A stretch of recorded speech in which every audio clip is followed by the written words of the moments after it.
வணக்கம் நேயர்களே, ஆஸ்ட்ரோ பக்தி தாட்ஸ் என்ற சேனலின் மூலம் உங்களை சந்திப்பதிலே பெருமகிழ்ச்சி அடையும் நான் உங்கள் நண்பன் doctor KR Ramesh, Prajapati financial astrologer. பொதுவாக கிரகங்கள் நேர்கோட்டு பாதையிலே தொடர்ந்து பயணித்து கொண்டிருக்கும், கிளாக் வைஸ் அப்படின்னு சொல்லுவோம்.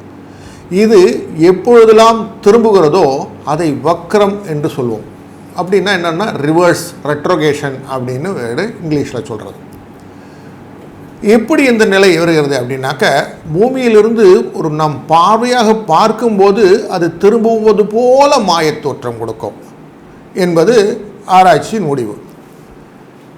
ஆனால் நமக்கு ஜோதிட அடிப்படையிலே அந்த திரும்புவதனால் வரக்கூடிய விளைவுகள் என்ன என்று பார்க்கும்போது விளைவுகள் விபரீதமாகத்தான் இருக்கிறது என்பதையும் உணர்ந்து கொள்ள விடுகிறது.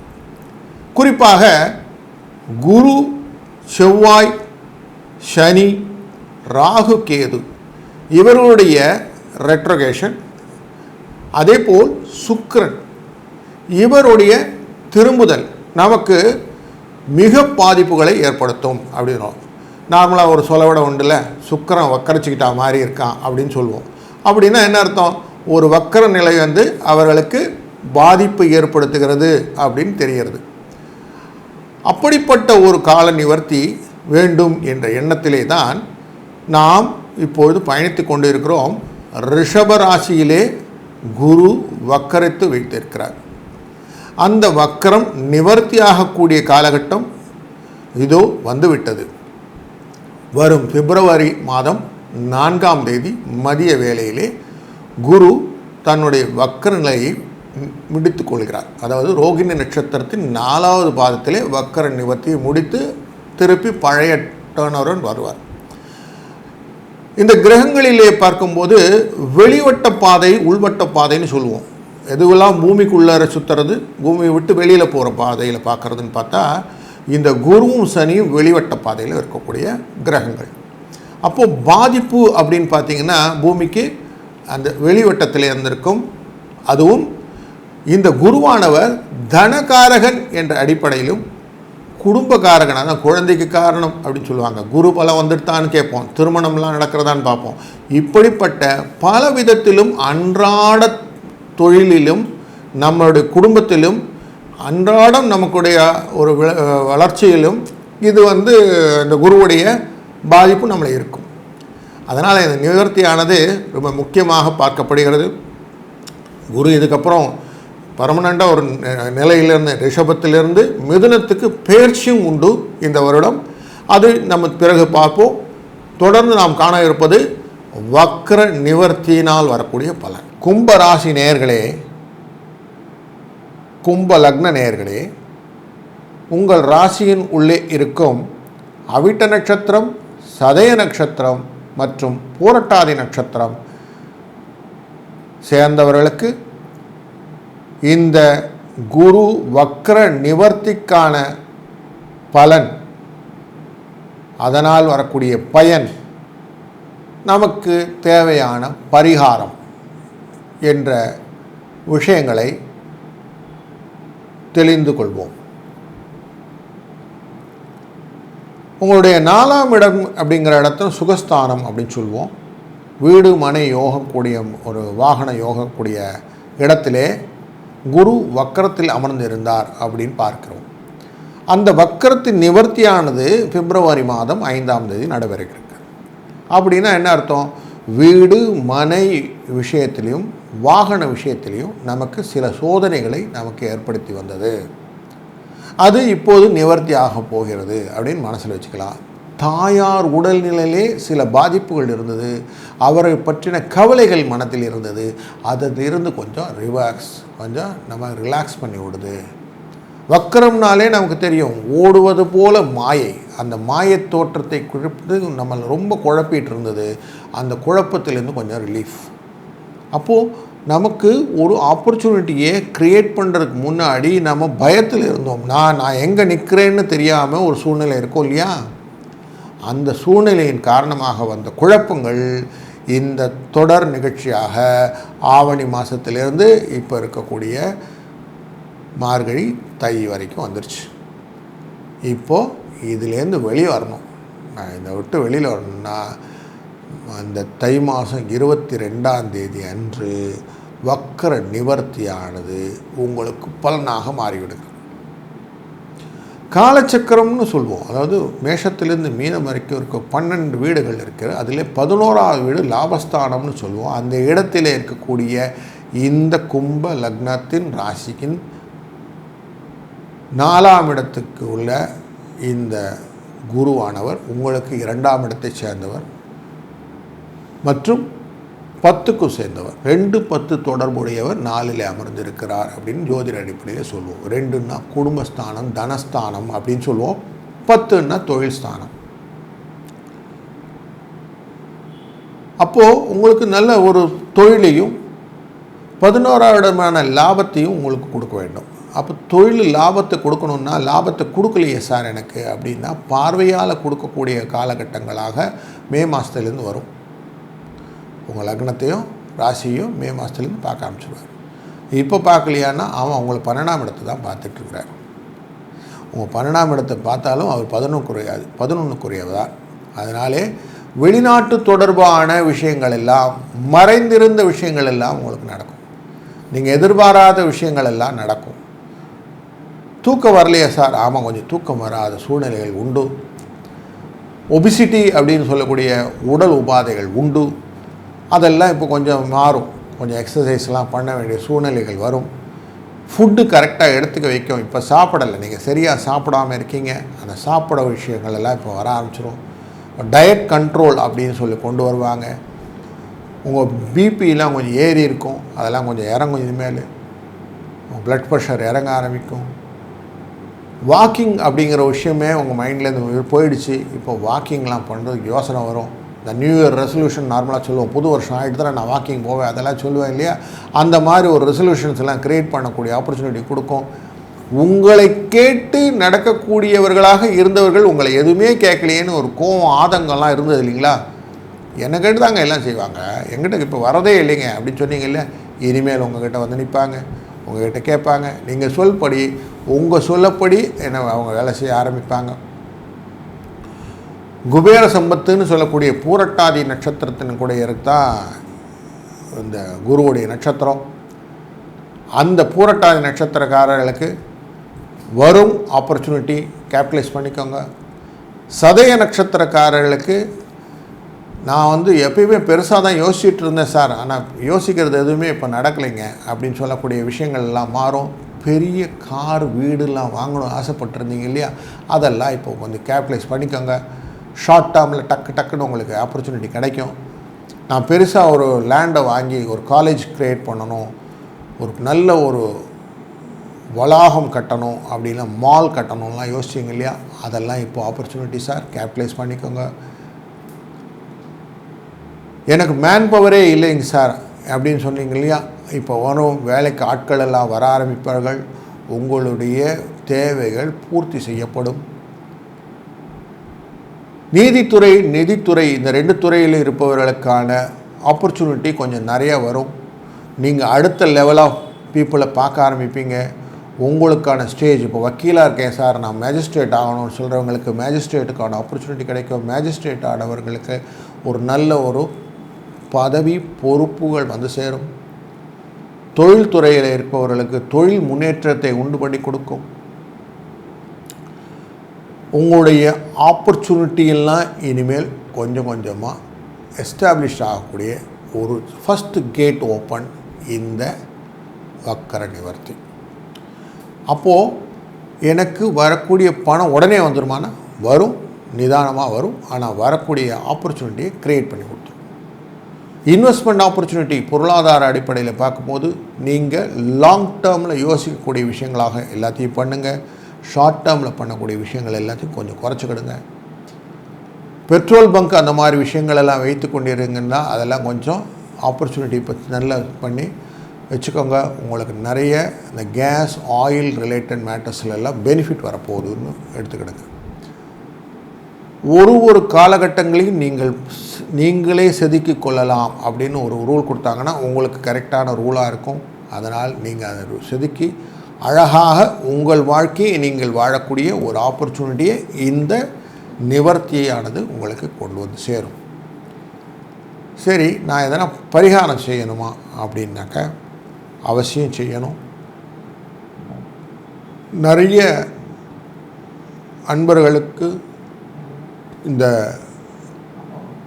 ஆர்ஃபனேஜ்னு சொல்லுவோம், ஆதரவற்றவர்களுக்கு நாம் எவ்வளவு தூரம் உதவுகிறோம் என்று கையை ஆதரவாக நீட்டுங்கள்.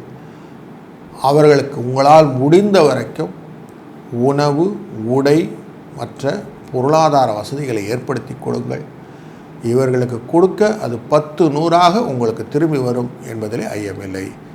இப்படி செய்யும்போது அது பரிகாரமாக மாறி உங்களுக்கு குருவின் கடாட்சம் பரிபூர்ணமாக இருக்கும் என்பதிலும் ஐயமில்லை. மீன ராசி, மீன லக்னம் நேயர்களே, பூரட்டாதி, உத்திரட்டாதி, ரேவதி என்ற 3 நட்சத்திரங்களை ஒருங்கே கொண்ட ராசியானவர் நீங்கள். உங்களுடைய ராசியின் நாதன் குரு. இவர் 3ஆம் இடத்திலே ரிஷபத்திலே வக்ரமாக அமர்ந்திருக்கிறார். அந்த வக்ரம் வரக்கூடிய இந்த தை மாதம் 22ஆம் தேதி நிவர்த்தியாகிறது. அதனாலே உங்களுக்கு ஆப்பர்ச்சுனிட்டின்றது முயற்சி திருவினையாக்கும் அப்படின்னு ஒரு வார்த்தை உண்டு இல்லையா, அந்த வார்த்தையை மெய்ப்புக்கத்தலாக ஒரு விஷயத்தை கிரியேட் பண்ணி கொடுக்கும். அது மட்டுமல்லாமல் நீங்கள் செய்யக்கூடிய காரியங்களே முயற்சி மட்டும் இருந்தால் போதுமா அப்படின்னா, முயற்சிக்கு பின்னாடி பக்கபலமாக ஒரு துணை வேண்டும் இல்லையா. அது அருளிலே பெரிய அருள் குரு அருள் அப்படின்னு சொல்லுவோம். அந்த குரு அருளை கொடுக்கக்கூடிய காலகட்டமாக அமையும். எப்பவுமே ஒருத்தர் கிளிம்ஸி, அப்போ ஒரு ஸ்கூலே வச்சுக்கோமே, அந்த ஸ்கூலில் தொழில் நிமித்தமாக இருந்தக்கூடிய அந்த ஆசிரியருக்கு கொஞ்சம் உடல் சோர்வு இருந்து அன்றைக்கி ஏதாவது உடல்வாதியாக இருந்து டல்லாக இருந்து தூங்கிட்டார்னு வச்சுப்போம். அவருக்கு கண் அசதியாக இருக்கும். அவரால் அந்த கிளாஸ் மேலே ஒரு பெரிய பார்வையை செலுத்த முடியாது, ஈவந்தோ அவர் கிளாஸுடைய இன்சார்ஜாக இருந்தால் கூட. அப்படிப்பட்ட ஒரு உறக்க நிலை தான் இந்த நிவர்த்திக்கு முன்னாடி இருக்கக்கூடிய நிலை. ரெட்ரோகேஷனில் அவரால் அக்ரஷன் தான் இருக்குமே ஒழிய உங்களுக்கு ஒன்று பெனிஃபிட் தரத்துக்கு ஒன்றும் இல்லை. இப்போது அந்த தூக்க நிலை மாறி கொஞ்சம் தெளிவு வந்த உடனே அவர்கிட்ட அட்வைஸ் கிடைக்கும். நமக்கு பாடம் எடுக்க ஆரம்பிச்சிடுவார் இல்லையா. இந்த அட்வைஸ் உங்களை வாழ்க்கையை மாற்றி கொடுக்கும். இப்போ இந்த ஆப்பர்ச்சுனிட்டி இதுதான் கிடைக்க போகுது. அதுலேயும் உங்களுக்கு தொழிலுடைய காரகனும் அவரே. தொழில் காரகனாக இருந்த ஸ்தானத்தில் இருக்கக்கூடியவர் தனுசு ராசிக்காரர் அவர் தான். அப்போது 10க்குரியவரும் அவரே, லக்னத்துக்குரியவரும் அதே. 1 10 தொடர்பானதுன்னு தொழில் தான் தொழிலை நிர்மாணித்து கொடுக்கும் ஜோதிட அடிப்படையில். அந்த 1 10 என்ற இடத்தைக்குரியவர் தொழிலை ஆப்பர்ச்சுனிட்டியை உங்களுக்கு க்ரியேட் பண்ணி கொடுப்பார். அவர் என்ன பண்ணணுன்னே தெரில சார், எது பண்ணணுன்னு தெரில, நான் 30 வருஷமாக ஒர்க் பண்ணேன், 20 வருஷமாக ஒர்க் பண்ணேன், ஒன்றுமே புரியலைங்க, ஒர்க் பண்ணிகிட்ருக்கேன் ஆனால் வளரவே இல்லைங்க அப்படின்னு சொல்கிறீங்க இல்லையா. இந்த இடத்திலே உங்களை குழப்பி விட்டு அந்த குழப்பத்தை இப்போ தீர்த்து விடுவதற்கான ஆப்பர்ச்சுனிட்டி குருவின் அருளாலே உங்களுக்கு கிடைக்க போகிறது. மேலும் பூரட்டாதி நட்சத்திரம்ன்றதே குருவுடைய நட்சத்திரம் தான். அடுத்தது வரக்கூடிய உத்திரட்டாதி நட்சத்திரம் சனியுடைய நட்சத்திரம், ரேவதி நட்சத்திரம் புதனுடைய நட்சத்திரம். சனியும் புதனும் சேர்ந்து வரும்போது அங்கே ரேவதி நட்சத்திரத்திலே சுக்கிரன் உச்சமாக போகிறார். இப்போ இந்த சுக்கிரன் உச்சமாகக்கூடிய இந்த இடத்துல தான் சுக்கிரனுடைய நட்சத்திரத்தினுடைய ராசி வீட்டில் தான், ரிஷப ராசிகளில் தான் குரு இருக்கார். அப்போ இன்டர்ன் இது எல்லாமே உங்களுக்கு தொடர்புடையதாக அமைகிறது. பூரட்டாதி அப்படின்னா குபேரனுடைய நட்சத்திரம், உத்திரட்டாதின்னு சொன்னால் காமதேவனுடைய நட்சத்திரம், ரேவதின்னு சொன்னால் சனீஸ்வரனுடைய நட்சத்திரம்னு சொல்லுவோம், அதிதேவதைன்னு சொல்லுவோம். இப்போது இந்த அதிதேவதைகளாக இருக்கக்கூடியவர்கள் எல்லாம் இன்டர்ன் எப்படி உங்களுக்கு பெனிஃபிட் தருவார் பார்ப்போம். குபேரன் அப்படின்னாலே உங்களுக்கு கடன் கொடுப்பவர் அப்படிங்கிற ஒரு எண்ணத்தை கொடுத்து விடும். அப்போது உங்களுக்கு வாழ்க்கையிலே பணம் இருக்கும், கொடுக்க வேண்டிய எண்ணங்கள் வரும்.